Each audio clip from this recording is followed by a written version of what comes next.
Greetings to everyone out there in the NoDQ galaxy. Welcome to NoDQ Live here on NoDQ.com and the YouTube channel, youtube.com/AaronRiftNoDQ. We are coming off Smackdown Live, the post Hell in a Cell edition of Smackdown Live. Interesting show tonight. We did have some storyline developments. We had some build up towards the Super Showdown coming up in Australia, October 6th, on the WWE Network at 5 a.m. Eastern Time, 2 a.m. Pacific Time. And yes, for those of you wondering, I will in fact be doing live coverage. So this is a little heads up to everyone.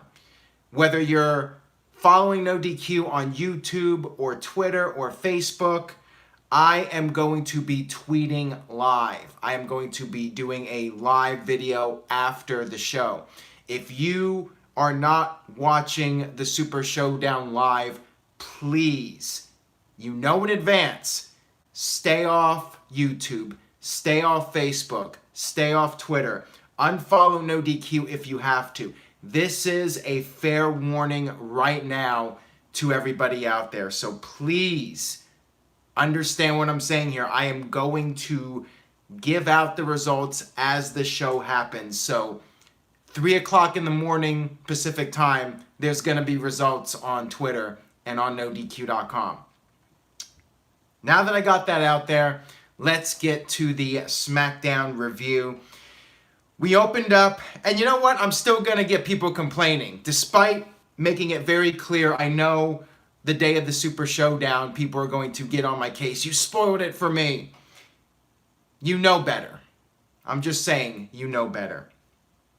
So SmackDown Live opened up with Miz TV. The Miz came out and gloated, of course, about his victory over Daniel Bryan, not just at SummerSlam, but also him and Maurice being successful against Daniel Bryan and Brie Bella. Miz said that he moved heaven and earth to have a special guest for Miz TV, and this led to Maurice, of course, coming out. So yeah, he moved heaven and earth to get Maurice as his special guest on Miz TV, and Corey Graves, the poor man's Bobby Heenan, tried his best to be like Heenan here. I like Corey Graves, I will say that, but sometimes he tries too hard to be Bobby Heenan, and it gets a bit annoying at times. But anyways, Maurice announced that this was going to be her last appearance on SmackDown Live. Who knows if that's true or not, if she's really going to just go back to being a mother, or if this is part of a storyline. Who knows? You never know when Maurice is out there and she's a heel character. You just don't know. You had The Miz calling out Daniel Bryan. Bryan came out. The two of them began to fight. And then Bryan drop-kicked The Miz into Maurice. And Maurice was down, and she sold it like she was basically killed. Hamp Connell with a $2 Super Chat donation. He says, I am paying you $2 to say the word titties. Well, there you go, Hamp Connell. You got your soundbite. Back to the review. We had, like I said, Bryan drop-kicking Miz into Maurice. Maurice was down. Paramedics came out. But then it was revealed that Maurice was faking the injury. This was really weird. This was awkward because Bryan drop-kicked Miz into Maurice. So did she decide to just fake being hurt? I mean, he knocked into her pretty hard. The whole thing was really awkward and weird. I'm not quite sure the logic here. If this whole thing was a setup, how would they know Bryan would drop kick Miz into her? I don't know. The whole thing was confusing.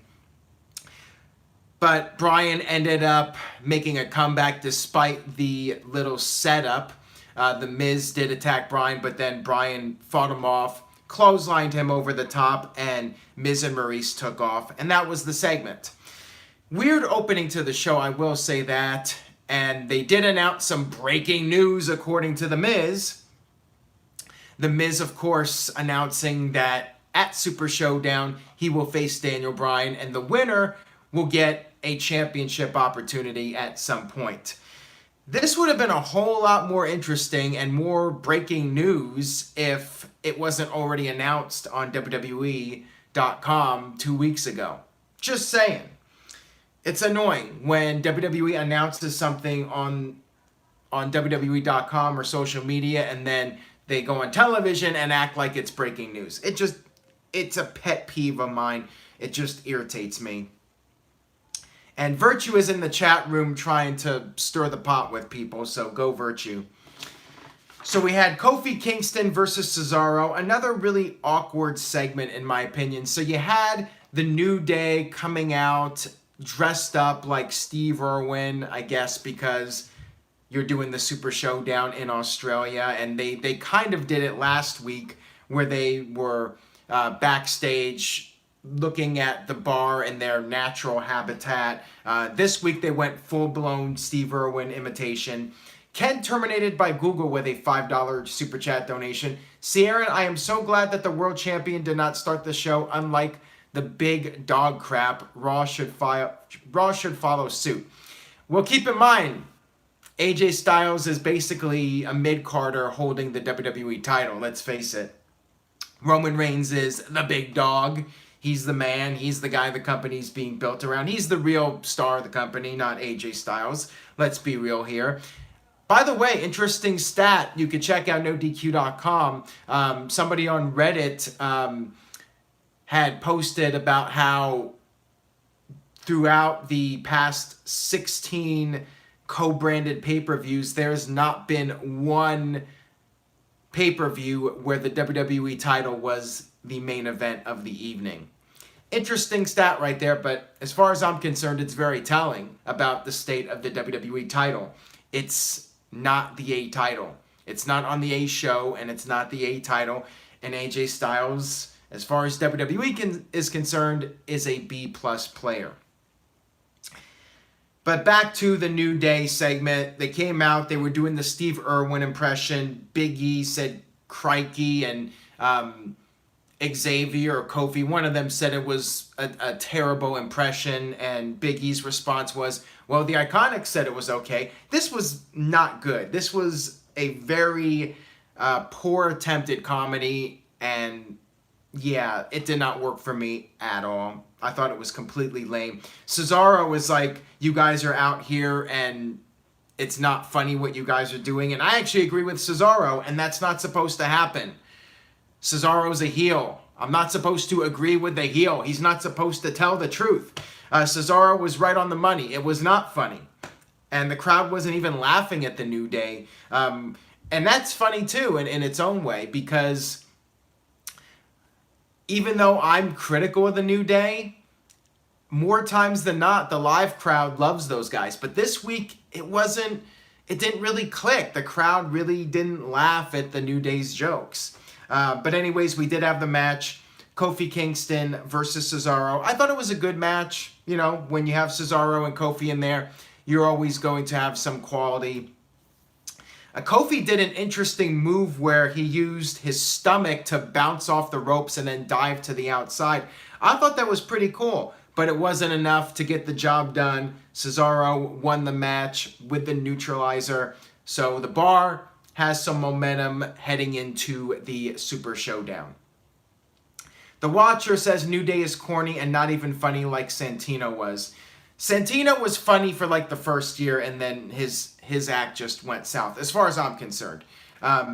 Rico K11V3 says Kofi is so sick in the ring.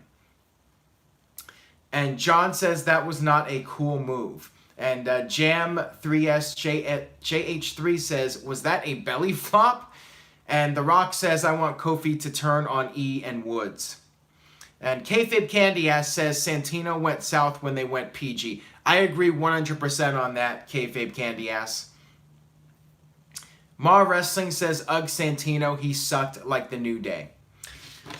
All right, let's move on here. We had a backstage segment with Rusev, Lana, and Aiden English. And Rusev basically blamed Aiden English for losing the match for them at the SummerSlam kickoff. And then Rusev and Lana walked off, and Aiden proceeded to chew them both out to some random backstage guy. He was complaining. He was saying that he was the reason for Rusev Day's success.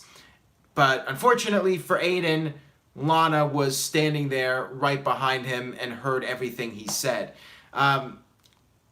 These segments always annoy me a little bit because why would Aiden English start saying all these things when the camera is recording him? Aiden English would not even do that if this was real life. If he was going to vent to somebody, he wouldn't do it with the cameras turned on him when Rusev and Lana could easily hear it or somebody could tell them about it. It just, I hate when WWE does these segments. It's very irritating. Lana, of course, was right behind him and heard the whole thing. So, yeah, this was silly. Lana said that she was going to tell Rusev on him, and he's like, no, please don't. Later on, Lana was about to tell Rusev, but Rusev was like, you know what, I gotta focus on the match. Rusev had a United States Championship match with Shinsuke Nakamura, and Rusev's like, I gotta focus on the match, tell me later. And that was that backstage segment. But before I get to that match, we had another backstage segment with Randy Orton, and he was in the production truck, and he started torturing this poor production guy, making him focus on the Hell in the Cell spot where Orton had the screwdriver in Jeff Hardy's earlobe and was twisting it, and Orton was putting pressure on the guy's shoulders and hurting the guy, and he just kept torturing him. And yeah, I mean, Orton could have forced the guy to shake his hand, but he didn't go that far. Still, Randy Orton is quite the prick. I enjoyed this segment. It was nicely done, and Orton said that what happened to Jeff Hardy will pale in comparison to what happens to his next victim. So yeah, good stuff here. I enjoyed this. AJ Styles had a promo, just said that at Super Showdown it would be anything goes, no DQ, no count out, and the worst thing that could have happened at Hell in a Cell was if Joe won, yada yada yada. He says maybe Joe was screwed, but there won't be any excuses after Super Showdown. Just your standard promo to hype up the pay-per-view. And then we had the United States Championship match. We had Rusev challenging Shin, aka Shinsuke Nakamura. Aiden English was there at ringside despite what he had said about Rusev. And during the match, Aiden would get on the mic and he would start going, Rusev Day, trying to get the fans to chant it. And then we had the match, which was a good match. I enjoyed it. I actually think Nakamura and Rusev work well together. But in the end, Rusev was on the verge of winning. He countered the Kinshasa with a Mashka kick and then was about to put the finishing touches on Nakamura when all of a sudden Aiden got up on the ring apron. And what did he say? I got to look up at my notes. Oh, he's like, Rusev crush. He got on the mic and said, Rusev crush. And Rusev was distracted. And that led to Nakamura with the fruit roll-up, defeating Rusev. After the match, we had the big angle where Aiden English grabbed the microphone and attacked Rusev with it. So Aiden English officially turns heel, and Rusev Day is now no more. This made me sad because I liked Rusev Day, and my fear now is that Rusev will beat Aiden English. For all we know, it'll be on the kickoff for the Super Showdown or whatever, and then we'll never hear from Aiden English again. He'll be taken off television. Creative will have nothing for him. As Rico says, Aiden is going to be a jobber now. It just makes me sad because I would have liked to have seen Rusev Day win the tag team titles. I'd rather have New Day break up if you're going to break up anybody. Just end that act already. But, you know, my comments about New Day, they fall on deaf ears. Let's face it. It's not going to happen until WWE feels like it. And as long as they can get people buying pancake t-shirts, the New Day will continue. I'm just sad because I think you could have gotten more mileage out of Rusev Day, and I think New Day has been well played out. So, yeah. Aiden English officially turns on Rusev. We had AJ Styles versus Andrade Cien Almas, basically a rematch from 2 months ago, and it was a really good match for SmackDown. Definitely a quality match, but it was pretty much the same thing that we got 2 months ago. Couldn't WWE have done something different? I mean, why do the same exact thing? The same story is being told. Yes, it was technically a good match, but Almas already came close putting in that valiant effort against the champion once. They already told this story where Almas took it to the limit, and he was a very game Almas against the WWE champion. This story was already told. Why do you repeat the same exact story? Unnecessary. Good match, but unnecessary, in my opinion. Time filler is what it was, basically. So maybe they're going to do a storyline, like Curtis says. Maybe it's foreshadowing. Maybe they're going to do it like 5 times, where Almas keeps coming close, but no cigar, and then one day he wins it. I don't know, but my feeling is there's really no plan here. It's just time filler, and nobody could come up with something better, so they're like, hey, you know what? Almas had a good match with Styles 2 months ago, so let's just do the same exact thing again, because they had a good match. So yeah, I don't think there's any more thought process to it than that. By the way, Ken Terminated by Google brought it up. Brian Zane from Wrestling with Regret will be challenging Greg Cherry for the Wrestling Trivia Championship this Friday on the season finale of Wrestling Trivia Challenge. And if you guys are watching this live, and even if you're watching it on demand, head over to nodq.com/virtue and check out Virtue's video with Big G. I'm curious to see what they thought about SmackDown, so go check them out. Now back to the review. After the match, we had Samoa Joe come out and attack AJ Styles, and Joe was yelling, "You know the truth," and then AJ fought him off. Joe retreated through the crowd, and then AJ held up the WWE title, and that was the segment. Next up, we had the Iconics come out for a promo, and they made fun of Asuka and Billie Kay. We had Asuka come out with Naomi, and Asuka proceeded to defeat Billie Kay to build towards the tag team match at the Super Showdown, which should be interesting because it is in Australia, so the Iconics will have the home field advantage in Australia. Will Asuka and Naomi get booed in Australia? That remains to be seen. Virtue is just having a great time in the chat room trolling everybody. All right, and then we had the main event segment, which was Becky Lynch's coronation as the women's champion. Paige had this big, elaborate setup in the ring with the purple carpet, I think it was, and the championship with Becky's side plates. Becky came out and she said finally after 2 years she got what she deserves, but she wanted Charlotte to come out. Charlotte came out. Charlotte took the high road because, as you guys know, Charlotte's the babyface and Becky's the heel, despite how people want to spin it. That is what WWE is trying to tell with this story, and the announcers were clear as day that Becky was ruining the friendship and taking the shortcut to win the title and all this stuff. Charlotte said that she respected Becky and the better woman won and all this. Becky responded with how she wanted Charlotte to raise her hand, but then said, you know what, instead you can put the title around my waist, and then she changed it to, you can just call me queen. And Charlotte was like, nah, not going to do that. Congratulations.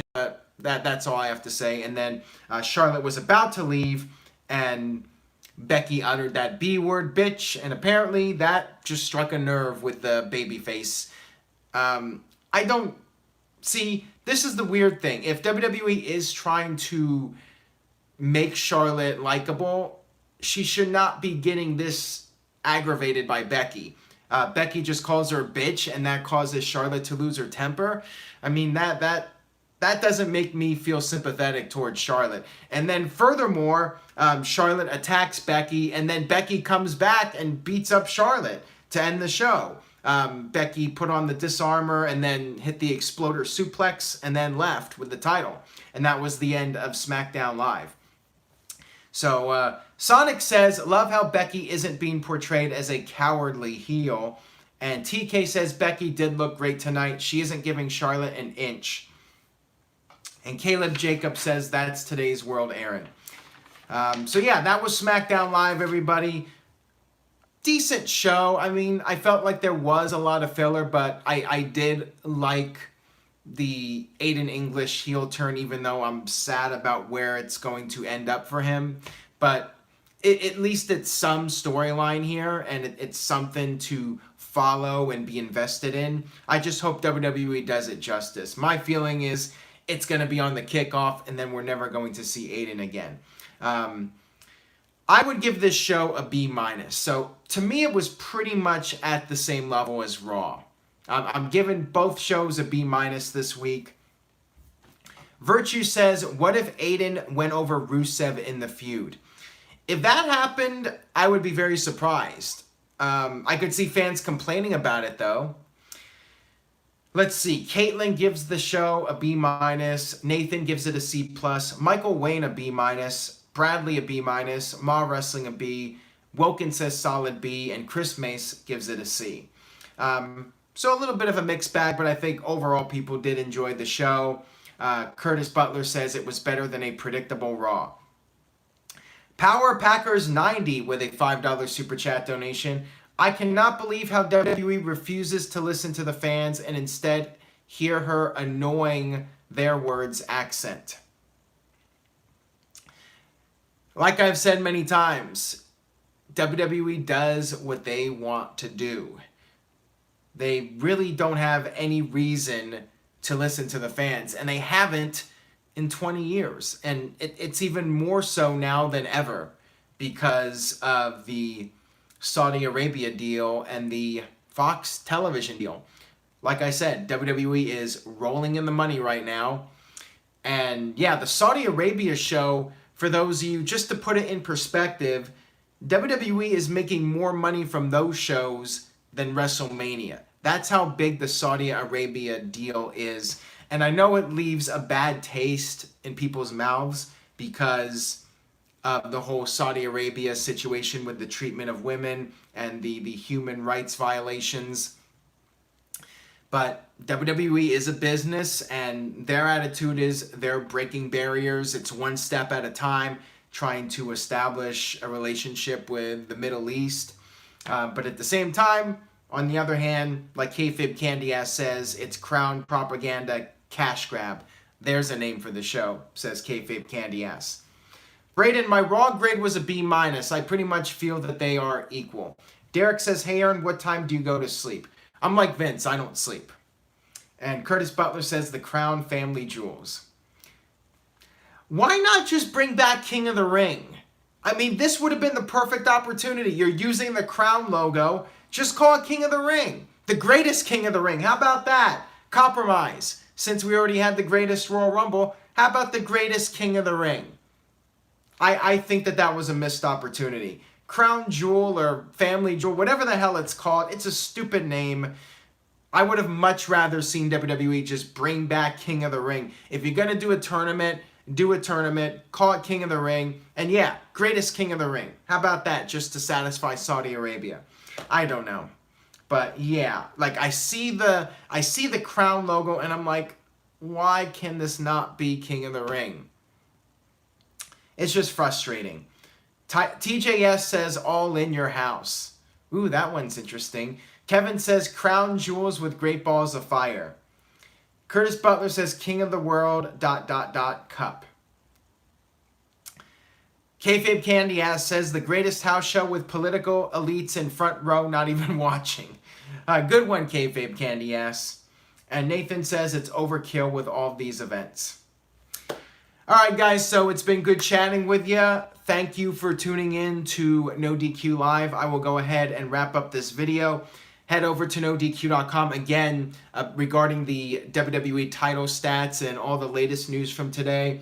A lot going on in the world of WWE right now. So stay tuned to NoDQ.com for the latest. The NoDQ review will be back this week, and I'm sure we'll be talking more about Raw and SmackDown Live. And of course, this Friday, Brian Zane from Wrestling with Regret will challenge Greg Cherry for the Wrestling Trivia Championship on the season finale. That is going to be a barn burner, a jilly jacker to say the least. So check it out, NoDQ.com, and subscribe. Tell a friend, spread the word about this channel. And on that note, I will see you guys next time.